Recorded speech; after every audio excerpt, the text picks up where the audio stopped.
વંદે માતરમ, જય હિન્દ અને બનાસકાંઠાના બધાને હવને રામ રામ।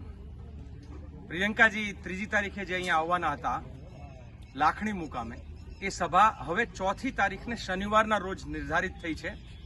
અગત્યના કારણોસર એમને ઉત્તર પ્રદેશમાં 3જી તારીખે જવાનું હોય, 4થી તારીખે અહીંયા જંગી જાહેર સભા લાખણીમાં, અને એ જ સમય સવારે 11 વાગે પ્રિયંકાજી અહીંયા પહોંચશે। આપ સૌ 9 થી 10ના ગાળામાં મહત્તમ સંખ્યામાં અહીંયા પધારો અને બનાસકાંઠાના વર્ષોથી દબાયેલા ધરબાયેલા જે સવાલો છે એ સવાલો ઉપર આપણે સૌ મળીએ, અહીંયા ચર્ચા વિચારણા થાય, બનાસકાંઠાની જનતાનું જે સ્વાભિમાન છે એને આપણે પુનઃ પાછું મેળવીએ અને બનાસની બેન જ્ઞાની બેન છે એને જીતાડવા માટે આપ સૌને 4થી તારીખ શનિવારે 11 વાગે પ્રિયંકાજી જ્યારે પધારવાના હોય ત્યારે વહેલામાં વહેલા આપ આવો અને બધા જ ઉત્સાહથી આવનાર વિજયની તૈયારી કરવા માટે જાણે વિજય સભા મળી રહી હોય એ રીતે પૂરા વિજયના નિર્ધાર સાથે સૌ મળીએ। આપ સૌનો ખૂબ ખૂબ આભાર, ધન્યવાદ। બનાસની બેન જ્ઞાની બેન, બનાસની બેન જ્ઞાની બેન।